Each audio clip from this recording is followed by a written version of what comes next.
the fantastic season 1 of Being Human.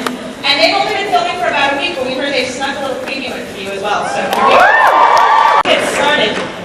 Give us a little nostalgia maybe to begin. It's got to feel like an age since you guys did season 1. But watching that, what's the one thing that stands out to you most? What's the best experience of filming season 1 for you guys? Seeing Sam Witwer's chin dimple. I'll flex it. I would say the time that we all made love. The first time we all made love. Yeah, the second time was a disaster. The second time, and all the subsequent times, messy, Just trying to get back to the first time. sad. Yeah, chasing the dragon. Chasing the dragon. Yeah. Chasing the dragon. Yeah. I'm the dragon. I'm the unwilling participant. So they chase me around. Chase. Bizarre. First time. So, Diana, are those your top moments as well? I'd say so, yeah. For you guys?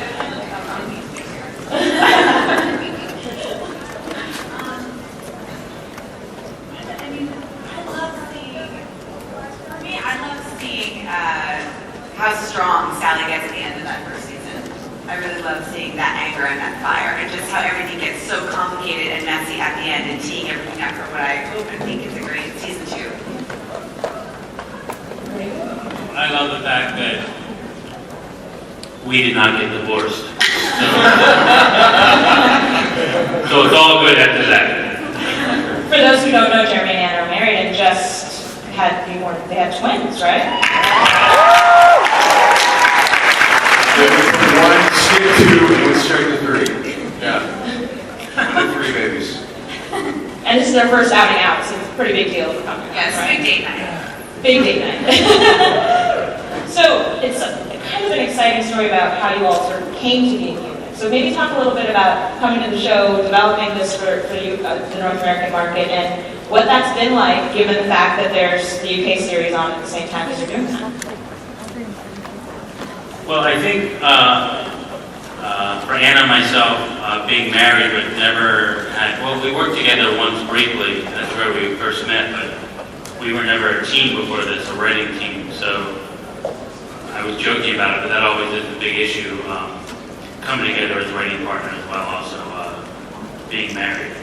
It's fraught with every possible thing, but when we were approached to do the idea, we were both huge fans of the BBC version, so I think it's always a challenge and a little bit intimidating to try and follow in the footsteps of something like that while forging your own path. And I think that's probably what I'm most proud about from last season is the way we sort of blended the BBC version and then ours. And I think this year you'll see that we are striking out on a pretty farly different path in the BBC version, which I think everyone up there is tremendously excited about.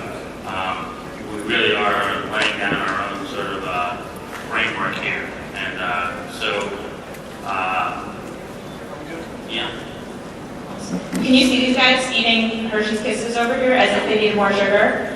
Please. So, now that you're starting season 2, lady and gentlemen, where would you say your characters were at the time you last saw them in terms of their journey of being human? And where do you want to see them go in season 2? Where are you going to take them? Yeah. Pretty much.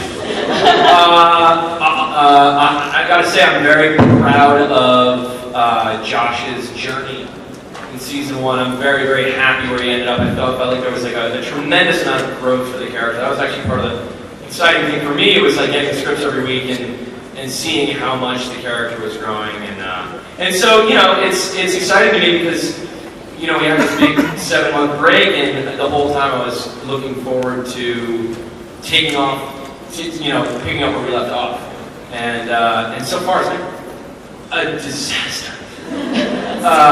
Just disastrous. No, but it's cool. I think, he's stronger and he's kind of more in tune with what he is, and he's accepted himself a little bit. And his relationship with Nora has developed in very, very interesting ways. And so it's just been It's been awesome. Yeah, I think for Sally, over the course of the first season, she's really learned more about who she is in her death than she ever did in her life, and really found out what she's made of, and she's really sort of coming into her powers. So it really leaves off, I think we leave off 3 weeks after we stop. So it's going to be really interesting to see where it goes. Aiden's been struggling with this whole going clean thing, and throughout his entire 250-some-year life, he had this father figure that loomed over him, and that relationship was very complicated. There was a great friendship there. There was also fear and all kinds of crazy stuff. And so, at the end of the season, Aiden frees himself from that, and before he can take a breath and enjoy that, he thinks, "Oh my God, did I do it? Am I free? Can I really pursue this being human thing?" And then no. Hageman shows up and goes, "Check this out." No. And one of the things Aiden has been trying to do in the first season is, if you're trying to get off of like what is essentially a drug habit, you can't hang out with your drug buddies. So he's trying to stay away from the vampires, and unfortunately, I think it's second season, that's not really an option anymore. He actually has to really participate and take care of some stuff in ways that he is maybe not the best, he's not really prepared for. So talk a little bit about how you guys as a team came together, because you have this awesome chemistry on screen and clearly off screen as well, and it'd be great to hear kind of how that happened. The sex. Right. Right, we're back to the sex. Well, no, I thought we already, did we not cover that? It was the first time. It was the first time, once again, it was the first time. If it was like the second time the first time, it would not be great. No. Are you guys tweeting this? Yeah, sorry guys. No, it was like, love at first sight for all three of us. And it's like, it's honestly, we've all been doing this for a really long time. And, yep. This show for 10 years actually, just for one season, it's weird. Shoot real slow. Yeah. But getting to go to work every day with people you genuinely love, with the exception, of course, of Megan. It's obvious to everyone. Is just like the coolest experience in the world. I honestly, it's very, very, I feel very fortunate. Yeah, our days are very demanding, physically and emotionally, and it just, it makes the long hours a lot easier to have people that you can, joke around with and laugh with and fuck. Maybe there's a sign in front of your You can't follow it. You can't follow it. Oh! Yeah, it says right here. Be aware that many members of your audience may be under 18 years of age. It says it right there on our little thing. So sorry. Wait, were you have anything to add to that? Enough said. I'm pregnant. And I don't know which one. What's it gonna be? What's he doing in there? And what about for you two, Jeremy and Anna, having to sort of be the parents of this exciting That's a opportunity? really good call. That's a really good call. What's that like for you guys? I mean, we feel incredibly blessed that they have the amazing chemistry that they do, and I mean, there was really never any other combination that worked. The second we were testing the trio with the network, when we saw them, we were like, well, that's the show. That's the show I want to watch and have in my bedroom every night. It's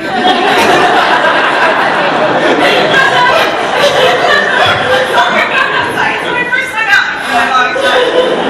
Anna hasn't stepped outside in 6 months. This is literally the first time she's seen light. It's like so bright. And they work together so seamlessly, and it's also just really refreshing and really great to have people who care so much about their jobs, and they're really passionate, and it's just really gratifying. We have great discussions about the scripts, and they behave most of the time. We won't have to split them up. No. By the way, speaking of those scripts, wow, they're good this year. Yeah, you guys are gonna. It's like you think you saw it last season. No. Yeah, where are they? Oh God. I want $20 for having lied to them. Yeah. No, the scripts this year are incredible. We've read 4 of them so far. I think we have some more writers in the audience. Yeah, we right? have, the writers are here, and they are all amazing. And we are fortunate to have more writers this year, and they're awesome. Where are you? Where are you?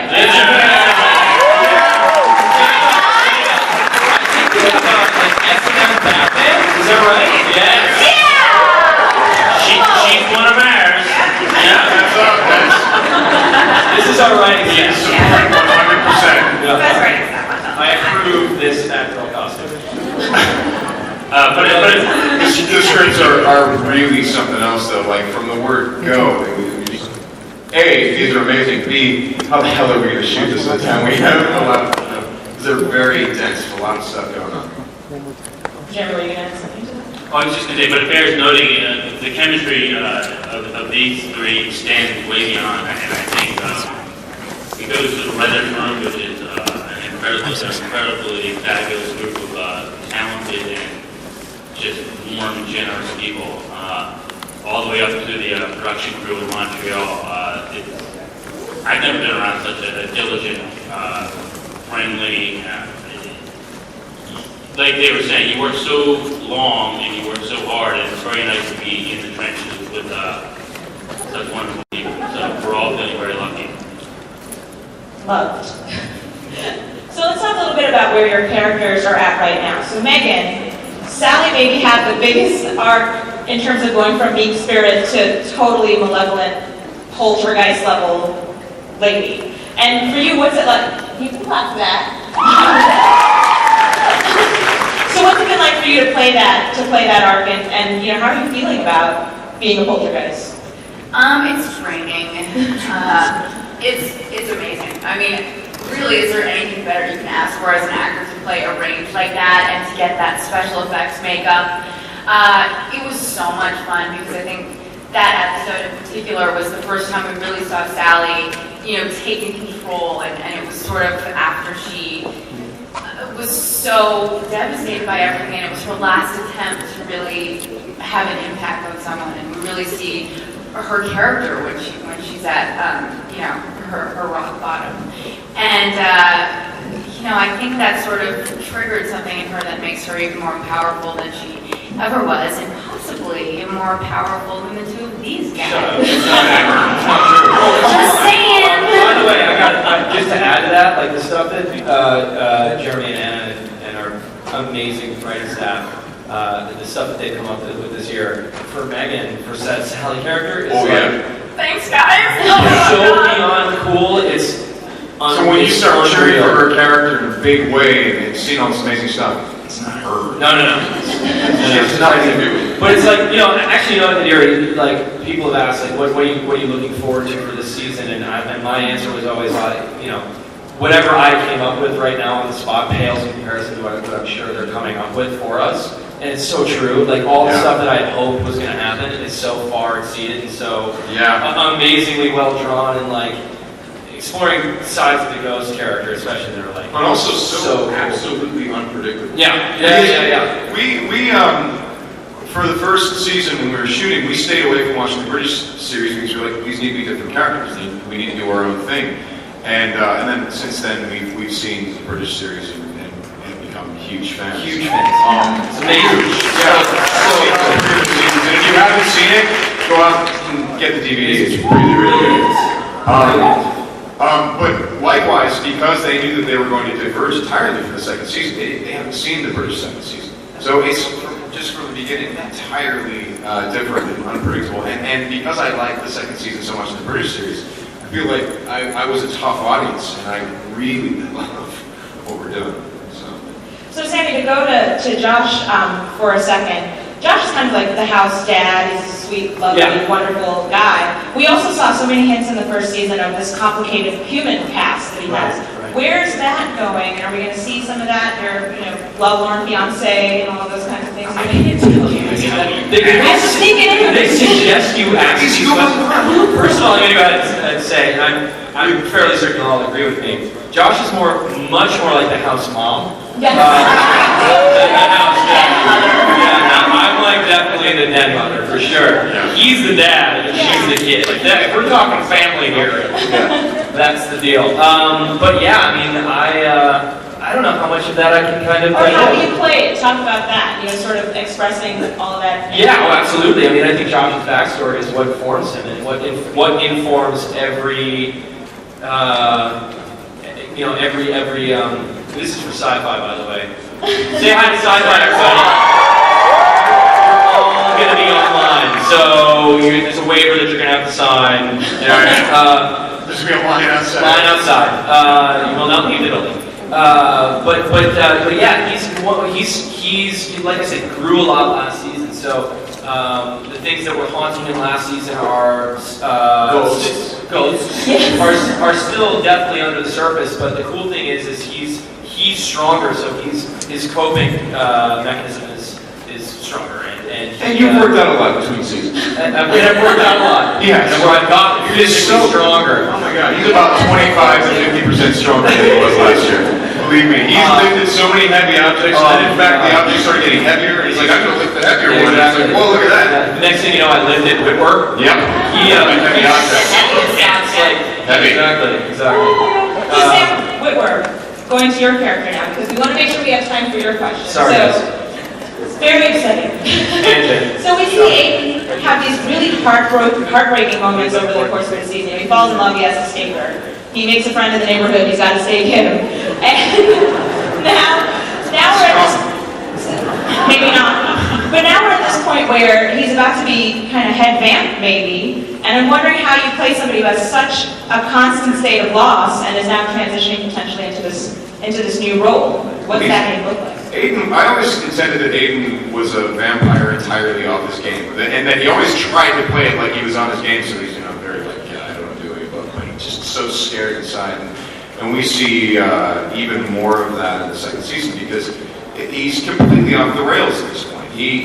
Bishop is not around, and let's remember, it's interesting. I was really interested by the way that Bishop was written. Aiden and Bishop were written last year because we didn't see them be friendly that much, but I certainly got that they were super close. For some reason, I don't know, I don't want to speak for the audience, but the audience definitely got it. Take it from the audience. Yeah, anyway, so for it's a huge deal for Bishop to be gone, and Aiden being so ridiculously off his game. Remember, this is the only time he's ever been actually successful at this. When we see him with Celine back in the day, I think the implication is he's still swiping someone, or he's doing some things that she would find reprehensible, but he's kind of being cool about it, or he's maybe sucking out a blood bag every now and then. But this is the first time he's had any real success, and even at the first episode, he kills a girl. Oops. So this is a guy who isn't ready to be on his own yet, and he's trying to be more open with his roommates.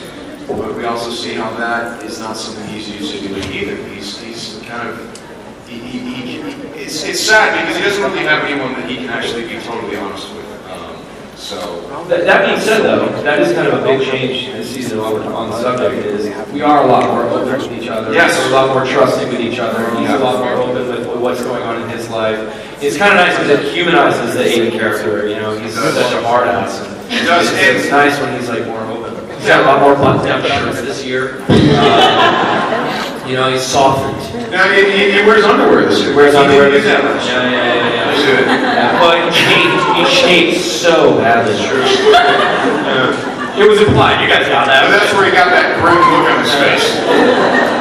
So here's what we're going to do now. I want you guys to start lining up to ask questions because it's your turn. Yes! And we're going to play a lightning round with these guys. And we're going to start here.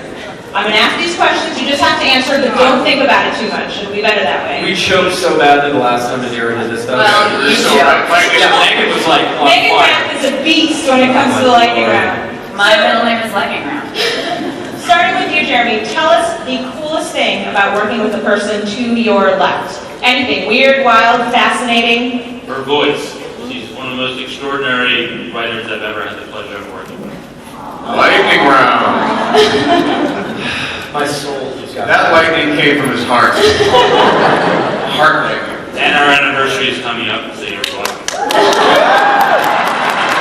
That does not count. Anna? To the person to my left, the 4 a.m. emails again. Wait, I didn't realize You haven't received one yet. That way, not this year. It was very dedicated. He has a lot of questions. I actually really do appreciate the 4 a.m. emails. Not even about his character. I do. I do appreciate it. Just in general. Through the internet. Hi baby. Hello. Can we talk like this? Yes, please. One quiet. Hello, ghost. Hello, one quiet. Hi. Do you drink blood? Yes, please. Why? Because it tastes like blood. Why? Because it's good. You sleep like in a coffin or something? No, I sleep in a bed. Why? you guys have this up laughing. Seriously, this will go on. That's what happens on the set. We cost sci-fi money because of this shit.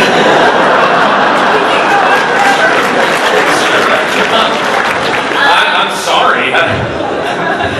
Person to my left. So that's it. Cut you off there. I'd have to say how generous Sammy is as an actor. And also his O face. Yeah.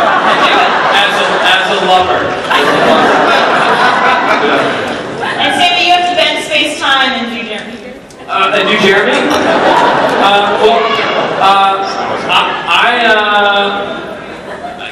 What can you say about Jeremy Carver? I think that Jeremy sees a lot of Josh in himself. And am I wrong about that? Is that that was the original intent, right?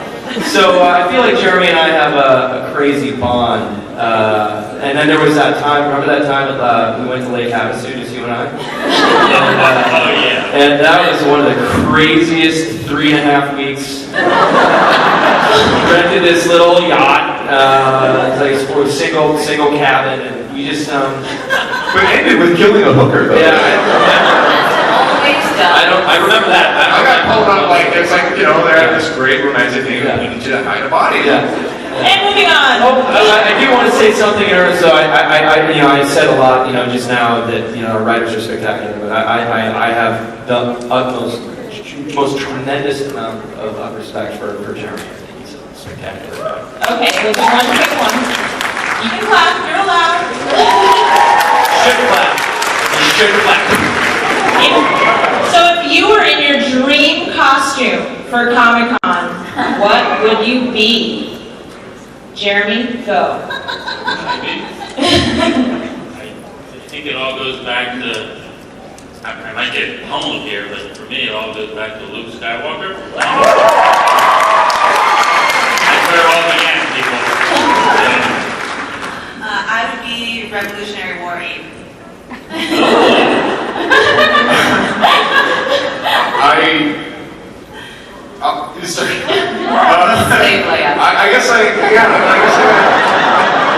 I be myself in the Star Wars game.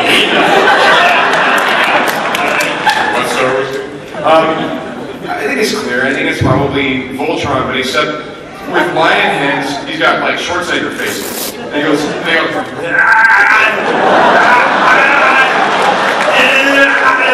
come on, for blazing sword, do it.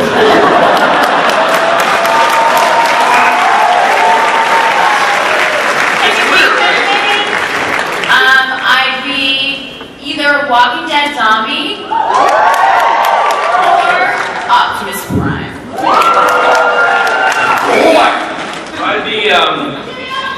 I'd be Jimmy Olsen.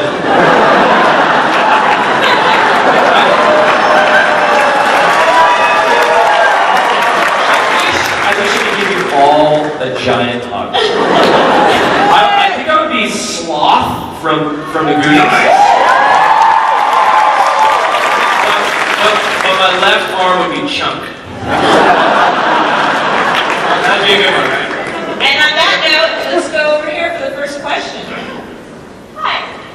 I was in The Wizard of Oz recently, at my school play, and I played the Wicked Witch of the West. Yeah. Nice. Painted green, I got a cap. I played that role too.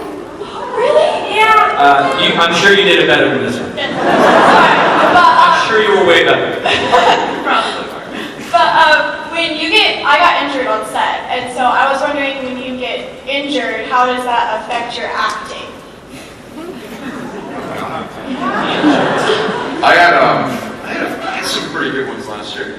Yeah, in my first fight with Bishop, where basically he just beats the hell out of me, you know, I came home with this massive bruise on my arm. It was our first fight, and I just didn't know how hard to go, so I was just going for everything. And I actually had a bruise here, and it was cool because the makeup, they wanted a bruise there. We shot a scene, this was supposed to take place afterward, there was a bruise here, so I managed to put a real bruise there so they could just match it. And then as the fights went on, I got injured less and less. I pretty much learned how to not do that. And then this year, you guys were kind enough to not give me any stunt doubles. So, you know. And they said it, so he goes, oh no, you're just so good at it. It's like, no, you're saving money, aren't you? Nobody's gonna hurt yourself. Yeah. I think, well, I got injured every time I did a scene with John Palomino, who plays Danny. Yeah. I had bruises on my neck and collarbones from him strangling me. I had bruises all over my body from him throwing me down the stairs. Now, here's actually, But I was so proud of them. Yeah. And I think when you're in the moment, it's all adrenaline, and you don't really feel it at all until the next day. it's always like the 13th time you do it that you feel it. You do it like 12 times, like, I'm fine. 13, you're like, oh my god. Oh god. All right, let's do the next one. Okay? What do? You just I don't have anything interesting. I'll never get to all of you guys. Sammy, we'll start with the next question. Don't worry. Go for it. Hey guys, love the show. Quick question. When I'm trying to pitch your show to my friends, it usually starts off with a werewolf, a vampire, and a ghost live in the house. And Glad you there's no talking punchline. bar. Yeah, there's no punchline though. So I was wondering, how would you go to people that don't know about your show, and what would you tell them to try to get them interested? You know, somebody actually, there was a thing written, I think it was like today, about the show, oddly. They said it was like a cross between like Grey's Anatomy and True Blood.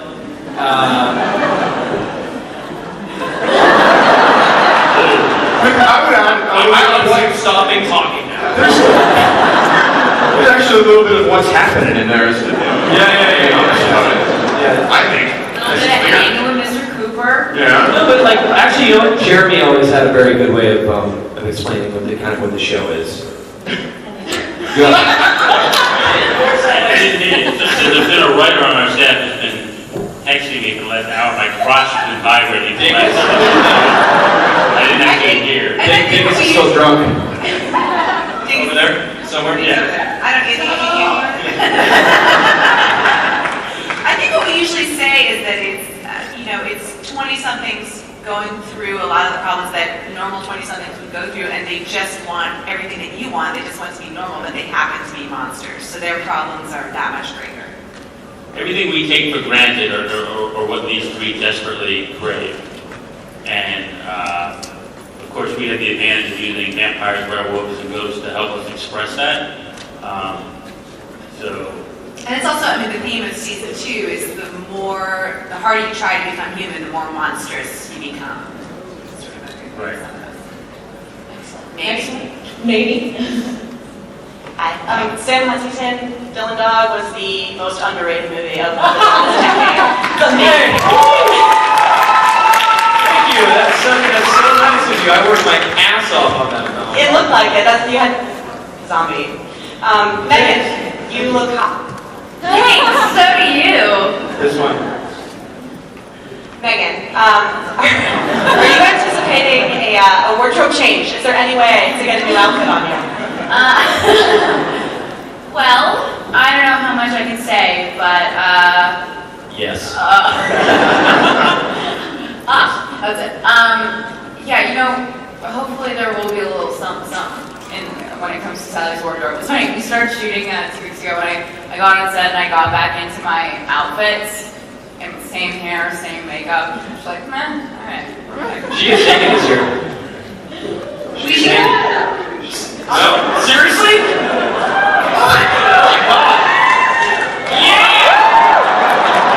I'm getting it right now. Yeah! Go ahead. This is to the writers. I was curious as to your favorite change you made from the British first season to your own North American first season, like your story or character arc.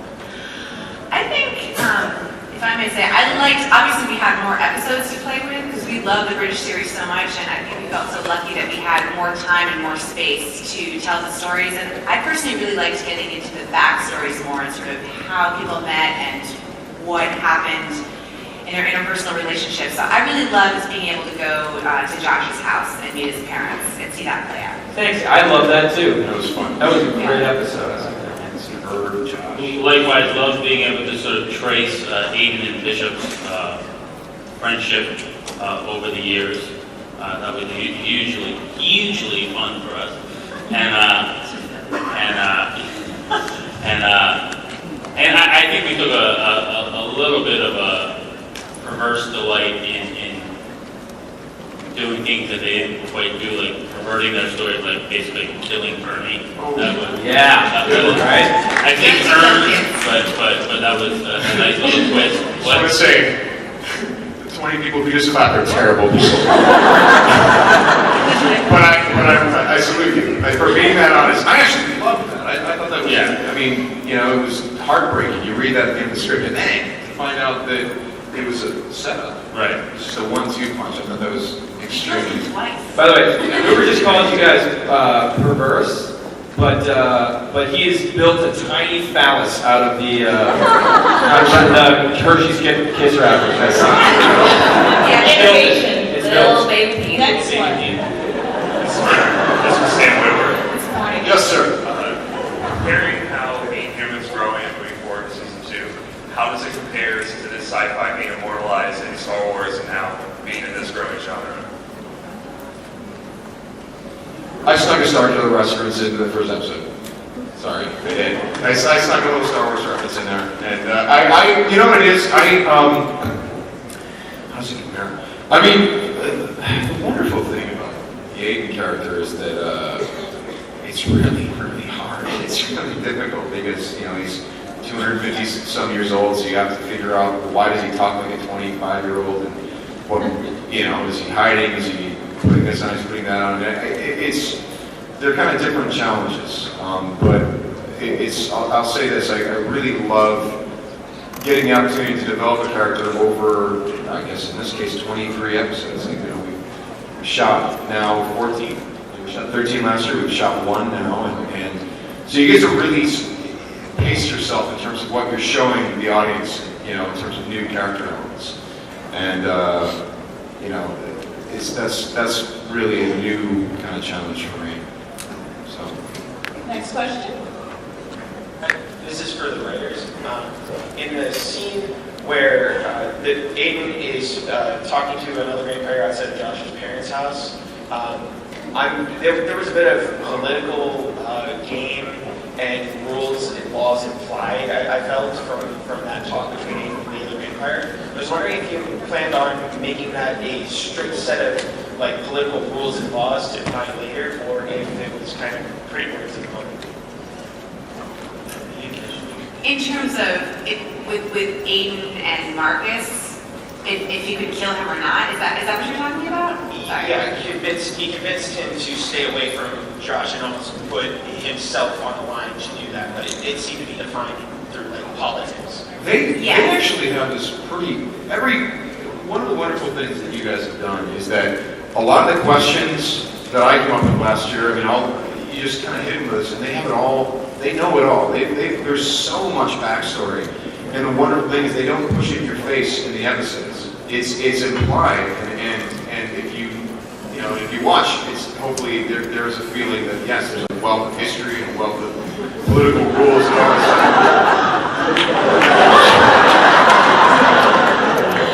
I'm sorry, I was listening. 9 times out of 10, unless he's doing Arnold, I'm not listening. So it's great to do this in Scotland, and there's these rules in politics, and I'm becoming the governor of California. It's awesome. No, they really do work it all out. Yeah, I would say, in answer to your question, yes, there is sort of think that we do get into more this season too, that there is a hierarchy and there is an understanding and there are rules of certain things that you do and don't do in terms of Aiden bargaining for his life. There is an understanding you can't just do whatever you want, which we really get into this season. Next question. Hi. I'm just curious about the universe you've created and what other creatures or fantasy creatures or animals that may be introduced into the show at some point. Great question. Yeah, there's a fourth roommate, Pegasus. Pegasus. Minotaur. A Minotaur and a Frankenstein and a monkey. Is it no? And a phoenix. The one thing we're exploring even more this year is, I think last year we explored a slightly different sect of vampires with the Dutch, and we are doing that across all monster genres this year. We are politically, spiritually, emotionally, everybody is coming in contact with more of their own kind who are slightly different. And everything, again, resonates on a human level, so it's not just like someone like soaring, naked, and glistening. That's the Pegasus. Although, I could actually, now I'm saying it, it Sounds awesome. Yeah. Why not? And then a phoenix shows up. Yeah, Phoenix and a Lilliput, actually. But we absolutely are introducing new types of werewolves, new types of vampires, new types of ghosts, and we're tremendously excited about all of them. I think they're going to be a lot of fun. Yeah. It's great stuff. So we're going to do one more, but before we do that, Sammy Huntington, do you want to talk about being injured? Because I feel like I injured you. Emotionally. Yeah, he's feeling a little bit. No, actually, the one thing that happens to me kind of consistently is every time I turn into a werewolf, I scream and scream and scream and scream and scream and scream and scream. Like, yeah, I mean, you guys have seen the show. And I ruin my voice. I destroy my voice. So actually, I have to, like, figure out in the days after that how exactly I'm kind of take care of that. And if you watch season 1 again, you'll kind of see my voice kind of gets a little bit more husky throughout the season, and it's because of that. It's because this like consistently losing my voice throughout the season, and I didn't have time for it to recoup. And it's so funny. Like, am I spoiling anything? No, I turned into a werewolf again. It's mind blowing. Just had to do it the other night, and it took literally 5 days. And I was lucky because I had 5 days to kind of recoup my voice. I had a big fucking time on it. But it's actually kind of hard. It's kind of hard to figure out to overcome. Last question over here. This question is for Sam Whitmer. I'm curious, there's a lot of vampire garbage out there, and I'm wondering where you derive your character from. Because I really like Aiden. I haven't. No, we're not getting racial vampire garbage, right? That's different.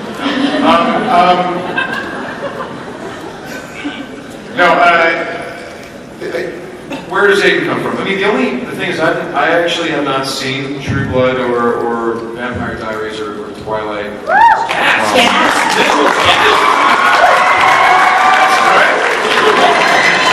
That's when they break out the rotten fruit and vegetables. No, but I haven't seen any of that stuff. So it's basically, I actually don't know if in fact it's original or if I'm doing a lot of what people have done before. I don't know. It's what's up? And I heard you're doing exactly the same, but it's awesome. It's fine. Love it. Vampire garbage. Great. No, but you look at the scripts and you go, I'll be the gin. look like where's Karen? I look like a bot. Dude, that made me very happy. That sustained me for a while. It's fascinating. I think the vampire thing is ridiculously cool, but I'm coming at it from having seen the old black and white Dracula, Which, by the way, I just love how Vampires are just all sexy and all coming in for the kill. There's the neck coming in. Oh, thank you. Said it. Just wait. But why is it that they, they come in and there's just no easy way to do the final moment with them coming in and then they go.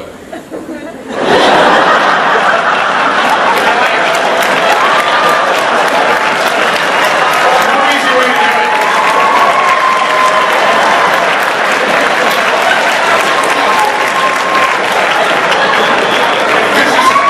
You just lose all sex appeal. That's why the victims are like,